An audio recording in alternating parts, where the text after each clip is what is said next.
2007 թվականին Հանրապետությունում հատված կանաչ տարածքներ չեն լինի, 90-ական թվականների սկզբներին հարկադրաբար հատված ծառերի տեղում վեր կբարձրանան նորերը, քաղաքապետարանն է խոստանում, խոստումն իրականություն դարձնելու գործին ամենաուղիղ մասնակցությունն է բերում Հայաստանի Հանրապետության նախագահի աշխատակազմը նախագահ Ռոբերտ Քոչարյանի գլխավորությամբ, համակարգային շաբաթօրյակի շրջանակներում երկրի ղեկավարը հաղթանակ զբոսայգում ծառեր տնկում։ Շաբաթօրյակների ժամանակ մարդ չպետք է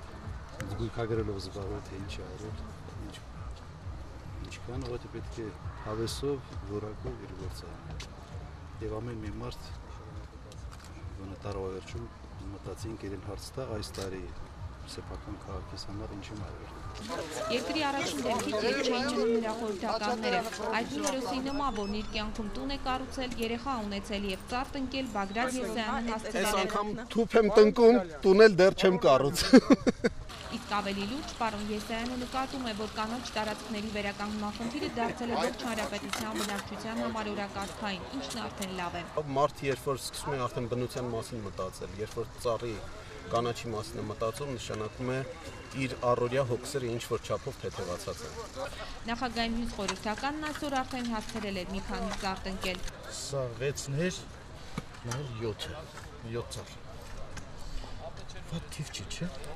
Գառնիկ Իսագուլյանը վստահ է, որ իր տնկած ծառն անպայման կանաչելու է։ Վստահ եմ կգտնի, որտեղ ծառերը շատ առողջ են երևում, ուղղակի ջուր է եթե։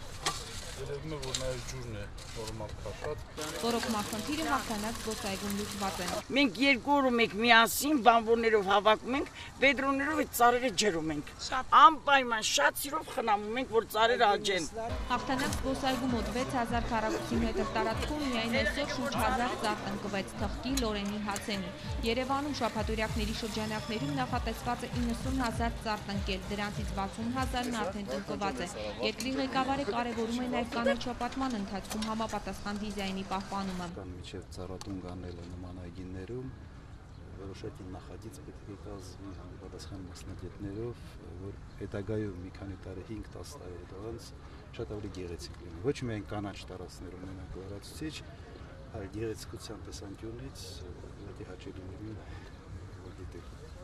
Գերխնդիրը հանրապետության կանաչ տարածքների վերականգնումը մոտենում է ավարտին։ Հաջորդ տարի քաղաքային իշխանությունները ձեռնամուխ կլինեն արդեն նոր կանաչ գոտիների ստեղծմանը, որի համար պետբյուջեև լրացուցիչ գումարներ էլ կտրան։